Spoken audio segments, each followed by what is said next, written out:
ஓம்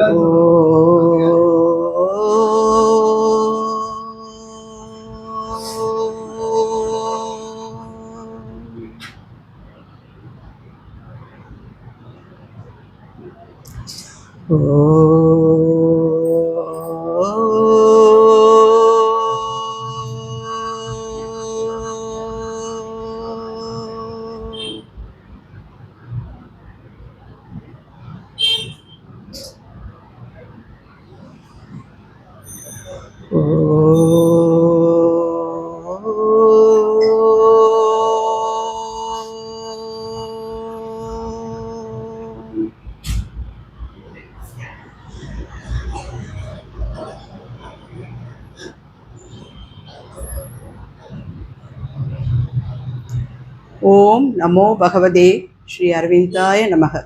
ஓம் ஆனந்தமயி சைத்தன்யமயி சத்தியமயி பரமே. எல்லாம் ஸ்ரீ அன்னை பகவான் ஸ்ரீ அரவிந்தருக்கு சமர்ப்பணம்.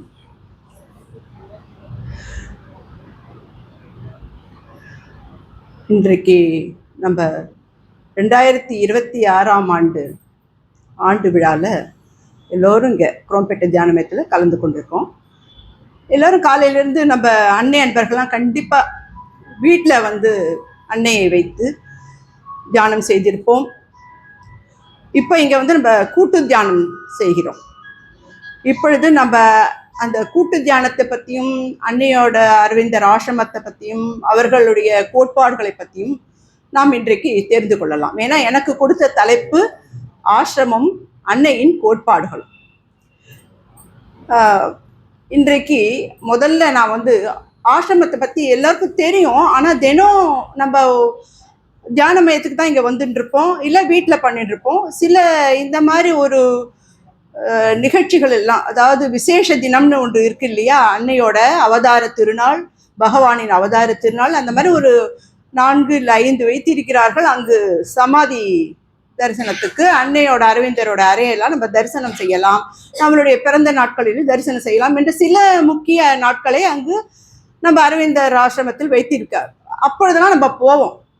சில சமயம் மாதம் எல்லாரும் அந்த ப்ராஸ்பரிட்டி டேக்கு போவார்கள். சில பேர் சிலது வழக்கமாக வைத்துக்கொண்டு அங்கு செல்வார்கள்.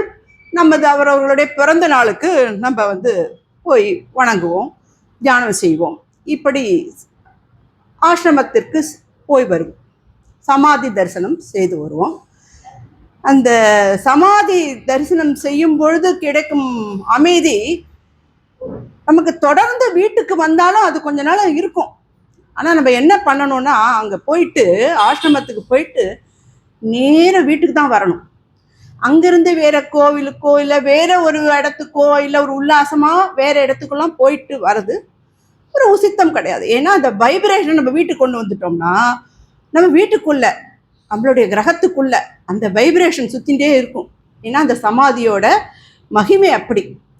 இன்னும் அவங்க இருக்காங்க, சூட்சும ரூபத்துல தான் இருந்து கொண்டு நமக்கெல்லாம் வழி செய்து கொண்டு இருக்கிறார்கள், வழிகாட்டி கொண்டு இருக்கிறார்கள்.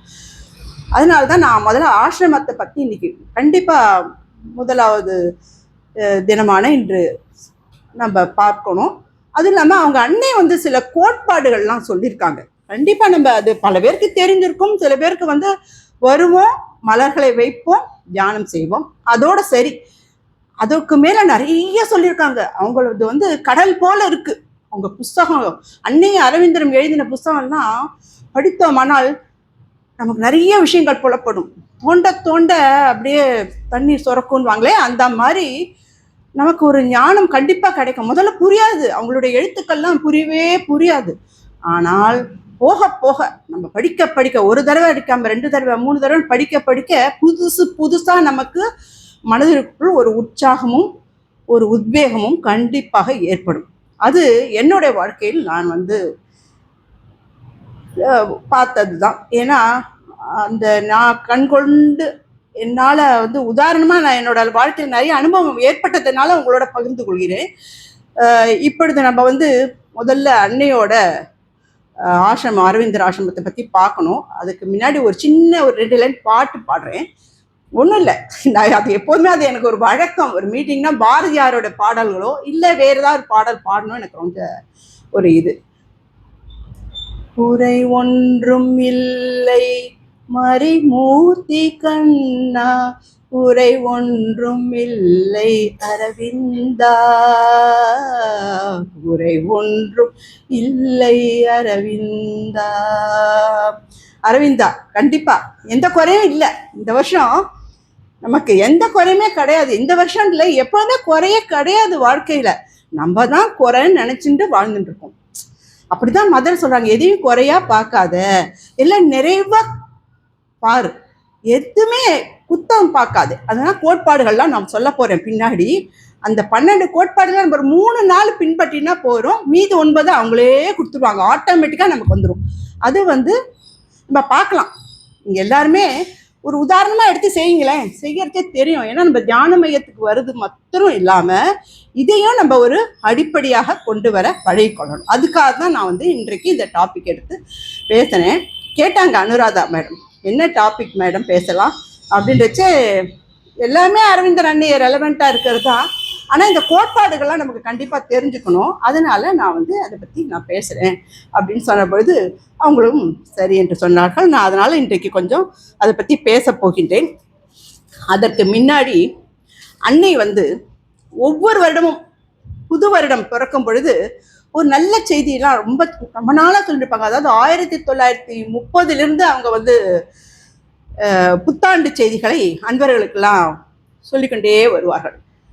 அப்பொழுது ஒரு தடவை 1947 அப்போ சுதந்திரம் கிடைக்கல, நமக்கு இந்தியாவுக்கு சுதந்திரம் கிடைக்கல. ஆனால் அவங்க பராசக்தியோனும் அவங்களுக்கு ஞான திருஷ்டியில் கண்டிப்பாக தெரியும் இல்லையா, அவங்க என்ன பண்ணாங்க. ஆனால் ஆகஸ்ட் 1947 ஆகஸ்ட் 15 அரவிந்தருக்கும் அன்றைக்கு தான் அவருடைய பிறந்த தினம். அன்றைக்கு தான் அந்த சுதந்திரம் கிடைத்தது. ஏன்னா நமது பகவான் ஸ்ரீ அரவிந்தர் ஒரு போராட்ட வீரர் இல்லையா, அதனால அன்றைக்கு தான் நமக்கு இந்த சுதந்திரம் கிடைத்தது.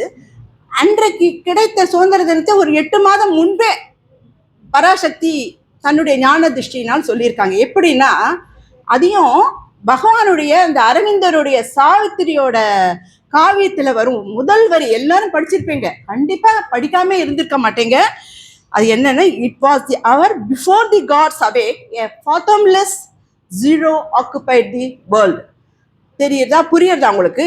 It was the hour before the gods awake, முதல் line. a fathomless zero occupied the world. அடுத்தது இந்த 2 லைனையும் வச்சுதான் அவங்க புத்தாண்டு செய்தி சொன்னாங்களாம். அது என்ன, அதுல 2 லைன்னு நமக்கெல்லாம் நினச்சிக்கலாம். அது என்ன அர்த்தம் இருக்கு, எவ்வளோ பகவான் ஏன்னா அவர் பிரம்மா, அவர் தான் சிருஷ்டிகர்த்தா. அவர் எழுதியிருக்கார். எப்படின்னா, இறைவன் உறங்கி எழுவதற்கு முன்பு ஒரு விவரிக்க முடியாத ஒரு ஆழம், காண முடியாத ஒரு வெறுமை இருள் இந்த உலகை அப்படியே கவ்வி கொண்டிருக்கின்றது அப்படின்னு. அதாவது பிரளய காலத்திற்கு முடிஞ்சிடுது பிரளய காலம், அப்புறம் திரும்பி சிருஷ்டி செய்வாங்க இல்லையா இறைவன், எல்லாருக்கும் தெரியும். பிரளயம் முடிஞ்சு திரும்பி புது சிருஷ்டி செய்வார்கள் இறைவன். அப்பொழுது என்ன பண்ணுவார் சிருஷ்டிகர்த்தா?